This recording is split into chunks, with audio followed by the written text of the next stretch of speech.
Okay, guys, it's Ray. I'm live here from the Bolton Wanderers Stadium, all the way in the coldest part of the northwest west of England. We're at the home of Bolton Wanderers. They currently play in League One. Bolton Wanderers, for many will know, they used to play in the Premier League, and they're currently trying to work their way back up the ladder. We're very, very fortunate that we're special guests at Bolton Wanderers. Not only are we actually here today at the stadium to record this video with our winners for 2023, but we're also staying at the stadium. They actually have a hotel, a purpose-built hotel into the stadium. And the view that you can see behind me is the view that our winners are going to see next year from their hotel rooms. So when they get to come and stay with us at Bolton Wanderers, this is the view that they're going to wake up to every morning. So this is one of the perks of winning Euro Football Star, but also coming on the Euro Football Star tour as well for all our other players who are going to be joining us. Now, today we've got some of our winners with us. We've actually got Liam Rose. Liam, can you give us a big hello all the way from Gympie in Australia? Yeah, hello guys. Thanks for joining us, Liam. We've also got Jack Randall in Brisbane in Australia. Can you give us a big hello? Yeah, hello. Hey, Jack. We've also got Gavynjay SINGH. Gavynjay, can you give us a big hello as well? Hi, everyone. Gavynjay, I'll just check, you coming from Brisbane today? Yep.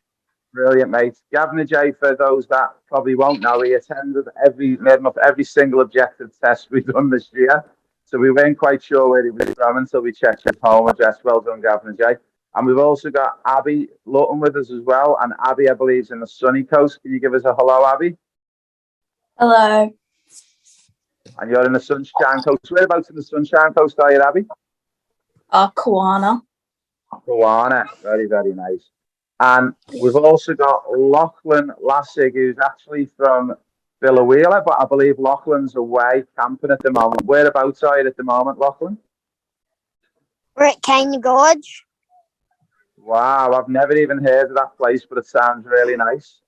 And it looks a lot warmer than where I am, because as you can see, I'm in a jacket at the moment, and it is freezing cold in Bolton. It's really, really cold here at the moment. Now, I'm just going to go around. I'm going to ask some of you some questions. We're only going to keep you for 10 to 15 minutes. So we're going to start off with Lachlan, because you were actually announced as our first winner, coming all the way from Billawheeler. What was one of the first things that you were thinking about, and one of the things that you were most excited about to attend the tour, Lachlan? Well, I didn't really know because I wasn't expecting my name to be called, so I was just excited to be coming on the trip and coming to Europe because I'm probably not going to get this experience again. Awesome. So you honestly didn't believe that you were going to win it? Yeah. Yeah, so one of the good things for all our viewers tuning in is that we actually choose a winner from every regional area that we go to. So everyone's got an opportunity to try and win the competition. We understand that sometimes in our built-up areas where we've got numbers and a lot more numbers, it's going to be a lot harder to win them. So we decided last year during COVID to make sure we go out to those regional areas and give every boy and girl an opportunity to join us on the trip. Now, also, we are going to have a quick chat with Liam Rose, who was one of our winners from Gympie. Hey, Liam, how are you? Yeah, I'm good, thanks. So, first, walk me through when you found out that you were a winner. What was the excitement running through your minds, and what's one of the things that you're looking forward to on the trip? Well, I'm looking forward to going to the likes of Anfield and doing all the training and stuff. Awesome. And could you believe that you actually won the trip? Or yeah, that was pretty cool. I was really excited. That's good. So one of the things that we're actually doing today, we're actually going to Anfield today to watch a game. We're going to watch Liverpool play Everton in the Women's Premier League. And I don't know if anyone's seen, but yesterday the Women's Premier League attendance record was broke. Arsenal had 47,000 fans and spectators at the game, which is the highest attended game. And I think for the women's game, It's getting huge and huge and huge. Liverpool are playing Everton today. We're all going along for the game, and it looks like the record's going to be broke again. There's in the region of 50,000 people going to be at Anfield to watch Liverpool v Everton. So that's going to be a really good thing. So Liam, just a little bit about your background. How old was you when you first started playing football? Not too sure. Very young, maybe 4 or 5. under 5, 6. Yeah. Yeah. And when you look back at your football, is there anyone who's really, really helped you with your football? Maybe a coach or a mum or a dad who's probably been the most influential person in your football so far? Well, Dad helped me a lot. He coached me while I was younger. Very good. And what's the one top tip you would give everyone out there watching this video or post who maybe thinks, I'd really like to try and win that one year? What's the one thing that you think might help them to possibly being a Euro football star winner in the future? Just keep trialing and just keep training every day. Lots of practice and repetition. Yeah. Oh, very good. We're gonna go across to Jack Randall now. So is Jack there? Yeah, I'm here. Hi, Jack. So I was speaking to everyone before, and we were explaining that you've tried this objective testing over probably a 4 to 5 year period. What's the one thing that you sort of look back on, maybe with your experiences? Why did you keep coming back, and why did you keep giving it a go? Well, I had come so close like many times, so I thought if I came back, skipped a year, did a lot of training on those specific areas, came back the next year, I would have a good chance at winning. And yeah, that's just what I work towards. That's awesome. So that's a good message, I think, for all the players out there watching this post, is that repetition, the hard work, and the resilience. So Jack, just for all the viewers, obviously you support a football team in England. Who's the team that you support? It's been Liverpool my whole life. Ever since I was little, I've had Liverpool stuff, Liverpool caps, Liverpool shirts, and all that. Yeah, very good. So just for viewers as well, your mum and dad are actually from England, aren't they? And if you can tell us whereabouts mum and dad are originally from. Well, my mum was more south of London, so just down there. My dad was from Hounslow. Yeah, not a great area, but What's the one thing you're looking to most when we go to the UK next year, Jack? Probably just seeing the different standards in European countries, seeing what it's like to versus those teams. Yeah, I think it'll be great. Yeah, that's awesome. That's awesome. Now we're just going to go along to Gavynjay. Gavynjay, are you there? Yep. Hey Gav, how are you? Good, thanks. So if you can talk us through when you found out that you were the winner, could you quite believe that you'd won the competition? Not really. I didn't think I'd pushed myself enough, but I was pretty lucky to get it. I was really happy. One of the big things that we want to talk to everyone today about is for Gavynjay. Gavynjay come to a couple of our tests in Brisbane, and he was just on the outer of winning the competition, but he wasn't quite there. He decided to turn up in a place called McLean in Grafton, which is in northern New South Wales. I was so happy when he turned up because I was aware that he was so close to winning it, but he was still not inside the 8 winners.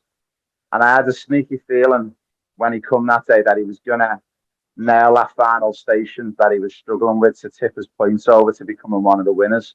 So only for you coming down to New South Wales, Gav, you wouldn't have been one of our winners this year. You would have just been in 9th position, which would have just kept you outside the winners' circle. So whosever idea it was, whether it was yours or mum's or dad's to bring you down to northern New South Wales, it paid off.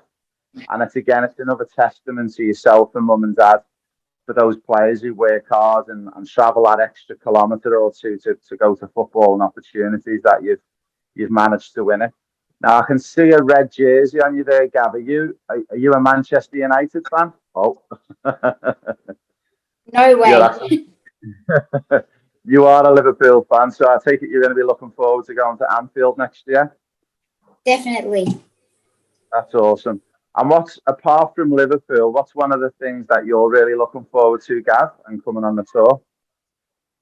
Seeing like the level of football played in Europe, like an eye opener, and yeah, like looking at how good they are, what standard I need to be at, or I'm like striving to be at. That's awesome, Gav. That's awesome. Okay, we'll come back to you in a few minutes, Gav. We're going to move on to one of our first female winners. That is Abbie Lutton. Hey, Abbie, are you there?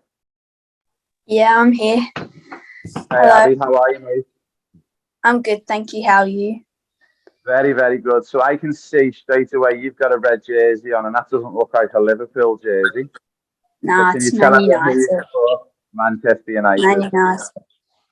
I never ever thought I'd allow a Manchester United fan to win this competition. The plan was only to let Liverpool fans win it. Now we're very, very Man lucky United. this year. We're very lucky this year to obviously we visit Manchester United towards the end of the trip, and we spend a fair bit of time on our second week on the trip in Manchester.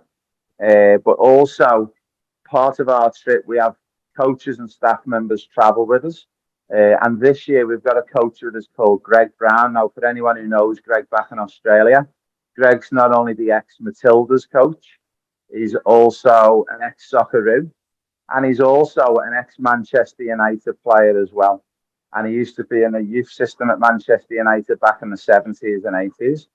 So next year, Abbie, you're going to be with us, and you're going to be with the women's and the girls squad, and you're going to be looked after by Greg. So not only are you going to be looked after by one of the best coaches on the planet, unfortunately, he's also coached the Matildas, but also he's a Manchester United fan as well. How does that sound? That sounds very reassuring that he's a Manchester United fan. Sounds very. And if you don't want to come to Anfield and see Liverpool, then we can maybe arrange that so you don't have to attend if you don't want it. No, I'll go see if it's all right. It's not too bad. They've got 6 Champions League trophies over there for you to see. So it's worth a look. Now, Abbie, when you found out you were the winner, what was one of the things that was sort of going through your head? What's one of the big things that you were looking forward to outside of Manchester United? Well, at first, I didn't think I was going to get picked because I was last one called. So it was a bit of a shock there, but I was so excited to be going over to England because that's my dream, was to go over to England and just see Manchester United and even Liverpool. And just to see the women's game over there and play football over there is just a fantastic opportunity. Yeah, it is a real fantastic opportunity. I don't know if everyone was watching yesterday, but we actually put a couple of videos up on our Instagram and Facebook, and we've got one of our female players with us from Queensland at the moment, Melanie Reevy, and she got invited to go and join Liverpool yesterday, and she went to watch the under-14s and under-16s game, and it's just a testament just to see how far women's football and girls' football's come, not just in England but around the world. And we were at an under-14s Liverpool game yesterday. There would have been maybe 200 to 300 people there just watching this game. And the standard of the football just blew me away. I used to work at Leicester City between 2010 and 2014. And I was the head coach of the women's team for the season. And I'll be honest, 10 years ago, the football was good, but it wasn't amazing. It didn't blow you away. Just watching these under-14s girls yesterday, there's no way I could have went on that pitch and even tried to challenge any of those girls. They would have turned me inside out. The football was phenomenal. The level, the energy levels, and just the big thing that shocked me was the technical aspect. And for those that don't know Abbie, you're going to get to know Abbie over the next 12 months because Abbie, I am convinced, and Charlotte, one of our other female winners, will be donning those jerseys in the Premier League in the next 4 to 5 years. Abbie is a real superstar. Not only did Abbie finish inside the top 8, but she actually finished inside the top 3 scorers of Euro Football Stars. So she actually finished and beat some of the boys into those winners' spots, as well as did Charlotte. So big congratulations on that one, Abbie. Thank you.